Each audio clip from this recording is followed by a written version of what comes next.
Master Carpenter Matt Jackson, inviting you to spend a few minutes with a master.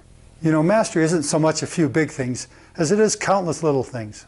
So I'm going to show you what a smooger is and how you can use one to save money and frustration, and how you can make them for free. Ready? Go. This is a smooger. Looks like an alien version of a putty knife blade, right? It's nothing more than a piece of tough, thin metal with a bend in it and an interesting curved edge. The way I use it to save money and frustration is by not wasting unusable putty, spackle, wood fillers, etc. that dry out in their small containers between uses. Plus, it takes fresh, smooth material to get professional results. Take an 8-ounce tub of this excellent Elmer's wood filler that cost over $5 as an example. You open it up, use a few dabs on a project, and put it back on the shelf. Next time you need it, the uneven surface of the putty is all chunky and dried out, so you have to dig down to usable stuff, or, if it's too bad, toss it and buy more. Same thing with spackle, wood putty, and taping compound. The way I avoid this waste is to make and use a smooger to trowel off the top of the surface after each use so it's somewhat flat and smooth. That keeps it from drying out and extends its life considerably. For water-based products, I'll spritz a little water on top before putting the lid back on. If it's a seldom used product, I may even give it a mist of alcohol that seems to prevent any mold from forming. To make a smooger, all you need is a piece of flat, thin, tough metal. The best stuff I found is the band iron used for bundling lumber or strapping stuff to pallets. It's harder to find these days because so much of it is switching to plastic. So I always grab a few scraps to keep on hand when I see the good stuff in the dumpster. For this tub of wood filler, a piece about this wide is a good choice. Wider for spackling or taping compound, and narrower for wood putty. Put it in a vise at about a 10-degree angle.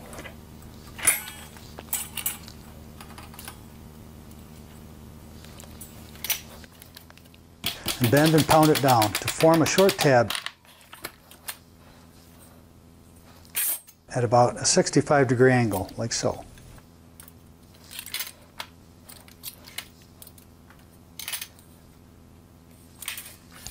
That lets it reach down into the small tub. Next, cut a curve on the outer edge that kind of fits the curve of the container. And curve the smooching edge too. It takes a good sturdy pair of sharp snips with compound leverage to cut this tough band iron, but it's entirely doable. Tap the short tab with a hammer to make sure it's flat. Then grind, file, and sand until it's smooth, burr-free, and proud.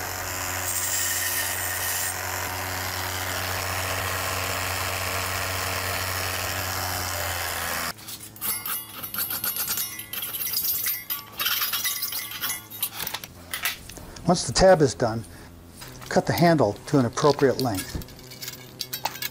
And you're not going to save any money by smooching putty if you lacerate a finger and have to make a costly trip to urgent care. So flatten, grind, and file the end smooth too.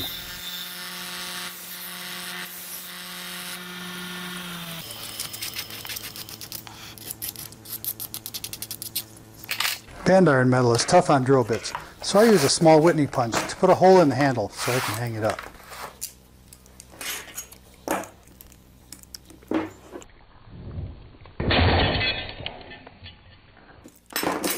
If you don't have a punch like this, you need one.